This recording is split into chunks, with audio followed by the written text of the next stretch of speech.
Hi, this is a pro tip it's just a pro tip.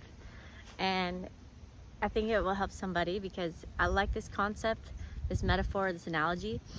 And so it helps me, so maybe it will help somebody else. Surely it will. So it starts with this: different plants, different flowers, the plumeria, orchids, pumpkins. Oh, my tripod is blowing in the wind. So basically, I'm not really that great at taking care of plants, but I do know that sometimes you get it and it says this plant needs to be watered this much every day. This plant needs to be watered every couple days. This plant can go once a week. Some plants you need to water like every 3 months. And some plants need to be right by the window. Some need to be away from the window. Some have to be outside. Some have to be like, everyone just has such different requirements. Some can't be like roots too close to other plants. You know, I think particularly with the water and the sunlight, every plant's needs is different. And I had this come to me while I was eating my lunch outside without my phone. My phone was inside. I brought my lunch outside so that I could really taste the food, appreciate it, because I believe that nourishing with food can be a moment for A, inviting the magic, B, just a little ritual moment for presence, and C, if food tastes good but you're distracted while you're eating it, you're not even enjoying it, so it doesn't even make sense. But while I was doing that and enjoying the light, because I also heard that it's it can, I don't understand, but it can be good to have light sunlight whilst you're eating and digesting. So I'm gonna run with it. I don't need it to make sense, but if it feels right, like I heard that and I was like, that, like, it resonated with me. So I was like, okay, I'll be in the light.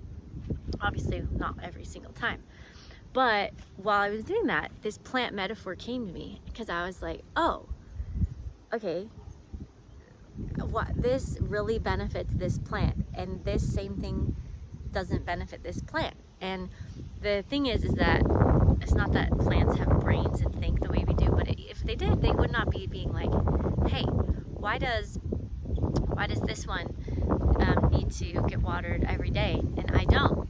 Or this one's like, hey, why do I need water every day and this one doesn't? This guy is just going without water for 3 months. Why do I have to have it every day? Is something wrong with me? Like, do you see what I'm saying? They don't do that. And as weird as it is, we as human beings, although we are the same, we are different. There's some fundamental truths and laws and principles with nutrition and health and things like that. At the same time, like, little details could be different. And it is so crazy it's not crazy, I mean, it kind of makes sense, but it really is kind of crazy to be worked up about, why do I have to do this in order to feel normal, to feel good, and this person doesn't have to do that.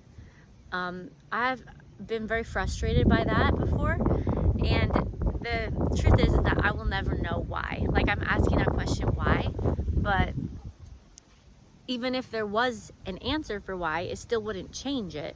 Even if God came down and said, well, this is why this person can do this and not why you do this, to operate better and to function better, it wouldn't change it. And so it's much better to just accept and own the needs that you're aware of.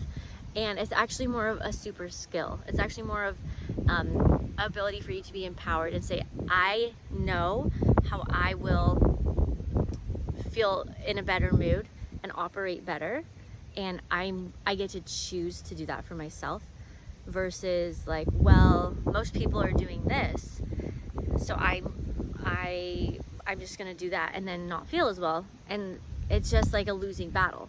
Whereas it's also important for me to remember, not everybody really knows how it feels to feel really good, to feel like good. Maybe people are used to feeling overtired or used to feeling like sugar crashes or bloated, and they just think that's normal. And so what somebody wise once told me is, just because something is common doesn't mean that it is normal. I think that it is normal to prepare for knowing your needs, and then preparing to give yourself what you need. And then it is normal to put inside of your body things that came from the earth. And yet we can get kind of like judged or made it seem like it's like extreme or excessive to go out of your way to do that, when in reality it's like, it's kind of weirder to like eat a bunch of chemicals. That's kind of weirder actually. And so it's just kind of just being in tune. And if you remember my series, What Floats Your Boat, it's again, what floats your boat, you know, not what floats someone else's boat. And so noticing like the change in yourself when you can do that for yourself, and just being able to say, hey, it's not a weakness, it's not even a strength, it's just different. We're different plants. And just remember that plant analogy, that the orchid is not going to be mad about what this plant's doing, and plumeria doesn't care what this plant's doing. It's just busy being a plumeria.